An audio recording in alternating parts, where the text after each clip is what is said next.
The bell there is more than 5 meters high. Now it's huge. Officially the city clock, so to speak. Did I tell you that Google works terribly in China? To get into many of the tourist places, locals use their ID card. Parking spots? Someone's drying their clothes? This is a pretty regular scene here. The walls are very cool, aren't they? With some kind of ornaments. Father of the year. He's on a bike while his daughter is running. The Chinese approach. If you heard somewhere that Chinese people speak English well, it's a myth. English? No English? English good?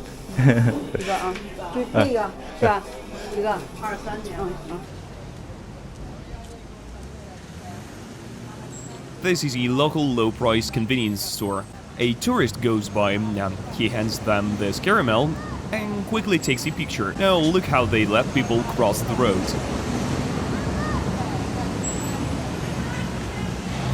Okay, let's just go, because it's not gonna stop.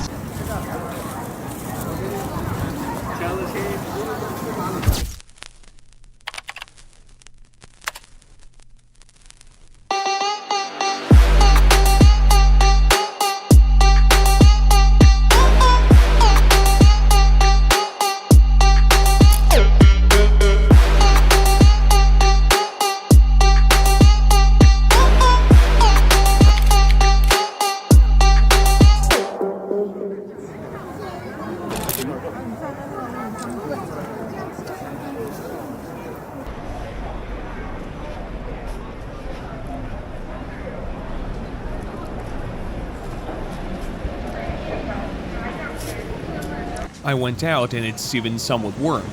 It's cold, but it's not at all like it was yesterday. My back now makes me feel like I'm an old man. My lower back caught a chill somewhere yesterday. I was outside all day. Yesterday was somewhere between -5 to -1, and I was outside all day in that weather. Went out, hung out somewhere for half to an hour, then went somewhere to warm up.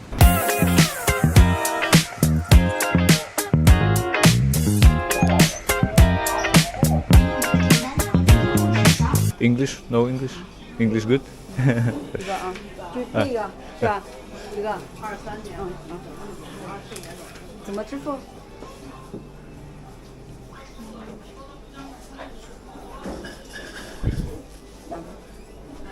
What is this? Price? Good.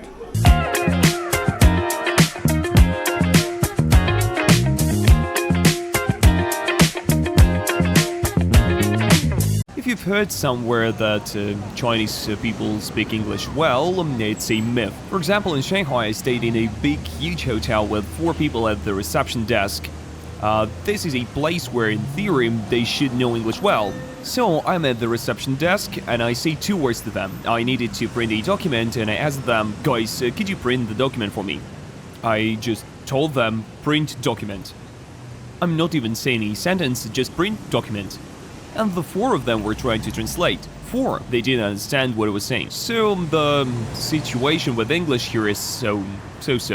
With as much as I'm moving around here, if among 100 people I find 2 who will more or less understand something, then it will be good. Did I tell you that Google works terribly in China? First, you need to install a VPN, then let's say you need to find a certain location. They will of course have this location's name translated into English, and yesterday with the VPN and Google, I was trying to find my hotel. The hotel sent me their address in Chinese. I pasted it into Google in Chinese, it won't find it. So then I found how they call this hotel in English, and first I tried to search it when I was arriving. I got lost. I arrived, but there was no hotel there. I tried to contact them, they wouldn't respond. I was trying to find it for half an hour. I searched it several times, changing the name a little, and eventually I found it. It's confusing, it's in an alley, but when you don't know the city, and it's a big city, these alleys look alike. And as landmarks to help you navigate, well, you have these walls, and a bunch of small shops.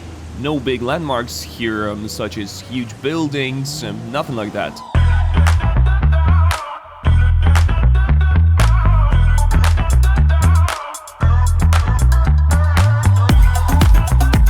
the Beijing axis. Beijing is planned in accordance with the ancient principles of Feng Shui. Beijing's urban plan is strictly symmetrical and oriented on its main axis. This axis runs through the city and includes the most important buildings and landmarks, including the Forbidden City. In Feng Shui philosophy, the city center is considered especially important. The Forbidden City, located in the center of Beijing, was built in such a way as to reflect the idea that the emperor is the center of the universe. Water in Feng Shui symbolizes wealth and prosperity. In Beijing, rivers and canals flow through the city. These waterways are integrated into the urban landscape and promote positive energy, believed to bring good luck and prosperity.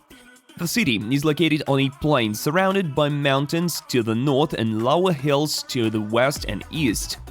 I turned into an alley near the historic part of the city, where you can see haphazard contraptions like this, parking spots, someone's clothes is drying. Another fascinating thing about the old city here are the streets. Check out this car. These narrow streets, there are a lot of them here. And the cars are parked right here.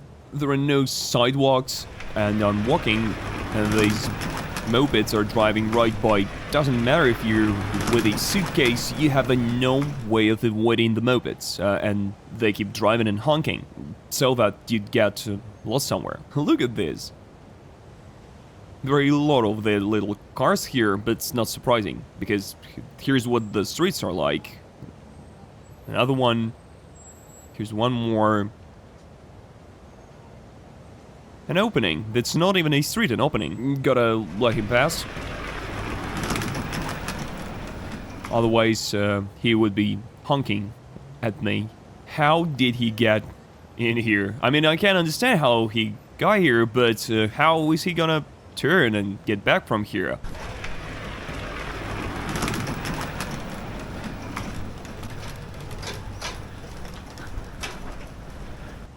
There is another one on the way. I don't know what they'll do. It's unclear how one's supposed to. He's standing there with his hazard lights on, but another minibus is coming. I don't know where they're gonna go. And why is he coming here? The walls are very cool, are they? With some kind of ornaments. Walls, doors, some kind of contraptions, some piled up stuff, something stuck together with bricks there on top. Some seatings up above, just plants growing in some bowls and some sort of buckets. This is probably Confucius here. Here he is.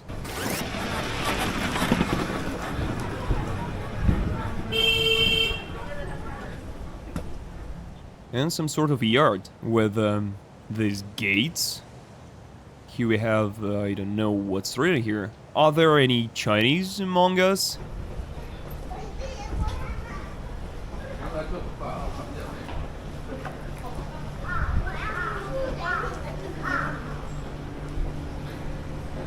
I'm glad that I turned onto this street. It's really interesting. Father of the Year. He's on a bike while his daughter is running. The Chinese approach. What a coach. Gonna win some gold at the Olympics. The dead, I mean, will win gold. According to the concept of Xing, or 5 elements, this is one of the main categories of Chinese philosophy. A 5-pointed structure that defines the basic parameters of the universe. Beijing was designed to embody the idea of the Earth at the center. 5 main altars were built for sacrificial ceremonies in the center of the city. One of them is the Temple of Heaven. This temple with a round altar symbolizes heaven, that is, Yang. It was a place where the emperor performed important ceremonies, especially on the day of the winter solstice. To the east of the Forbidden City is the Temple of the Sun, where sacrifices were made on the day of the vernal equinox, symbolizing the peak of the Yang. To the west of the Forbidden City is the Temple of the Moon. Here sacrifices were made on the day of the autumnal equinox, which symbolized the peak of the Yin. In the southwestern part there is the Temple of the Earth, which is now located in the territory of Sun Yat-sen Park. For this altar, earth was brought from different regions of China China, and each side was painted according to the principles of Xing.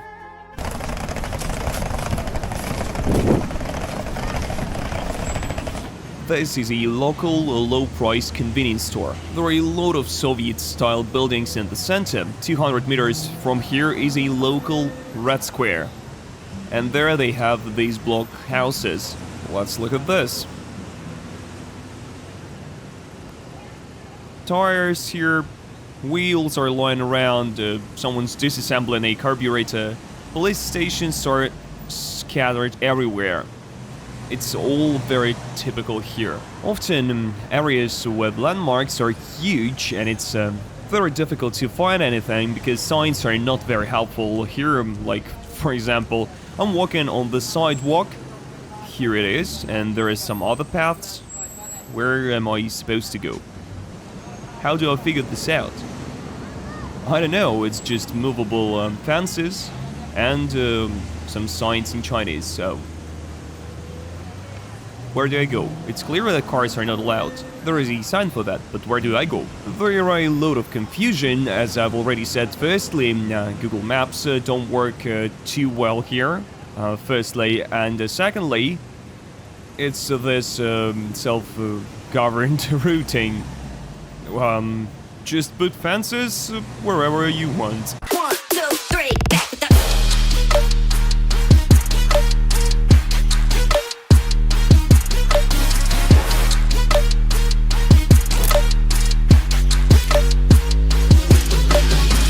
Well, I wanted to visit Tiananmen Square, but it's not easy to get there. Everything is cordoned off and pre-registration is required. I can't find how to register on the internet.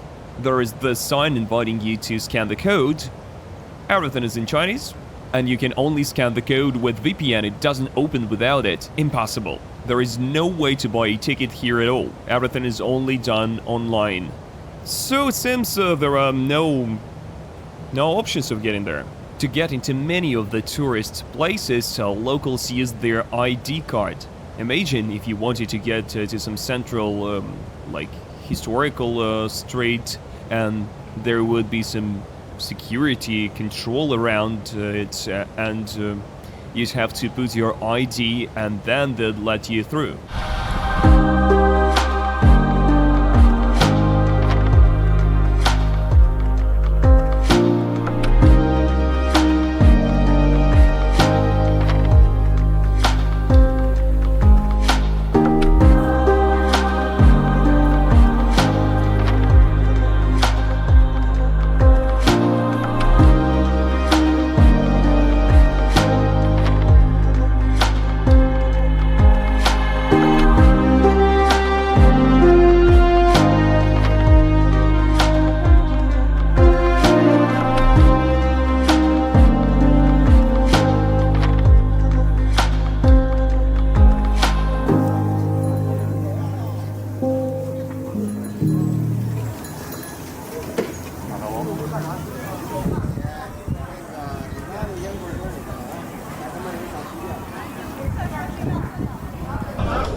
A pedestrian crossing. Look how they let people cross the road.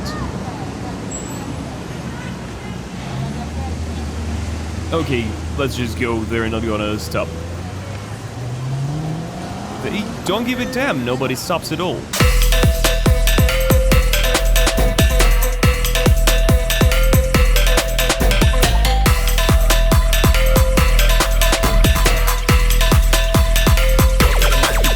The Beijing Bell and Drum Towers are located at the northern end of the Beijing central axis, and the two buildings are connected by a rectangular square. The bell tower was built in 1272 during Yuan dynasty. It served as a means of measuring and telling time for townspeople.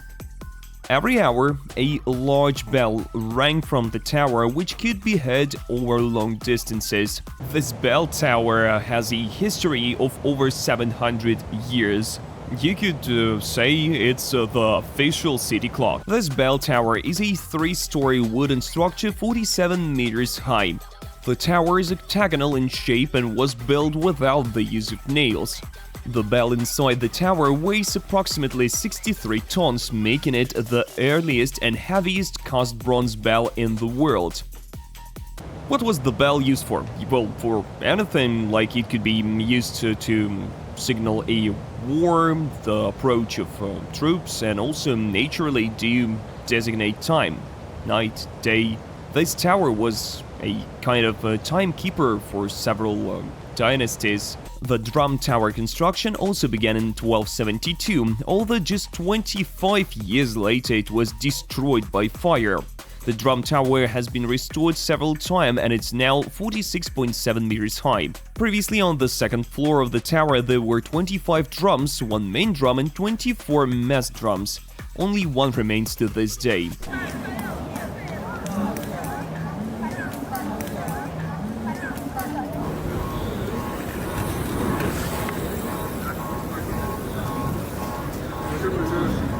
There is a thing I've already seen more than once, not only in Beijing, but in Shanghai too. It's these photographers who take pictures near landmarks. They have an iPad hanging out on which they scroll through the pictures that they take, like with a caramel stick or some other stuff with some costumes. A tourist goes by, he hands them this caramel and quickly takes a picture.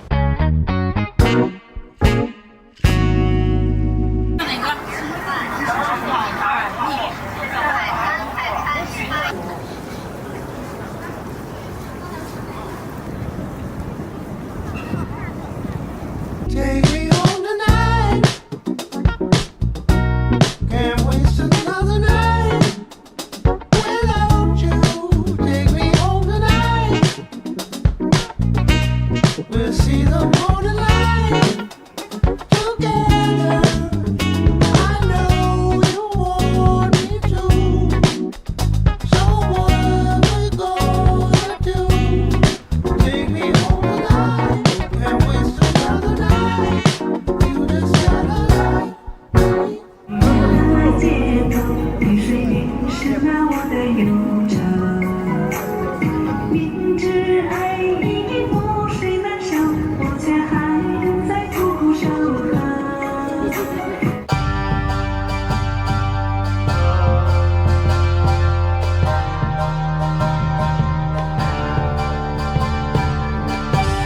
Friends, this concludes my Beijing episode. I hope it was interesting, full of new infos and footages, and if you have something to recommend to see in China, in Beijing, please share in the comments, because I'm planning more trips to China in the near future. And also, visit our website maps.com for the most detailed catalog of educational institutions around the world.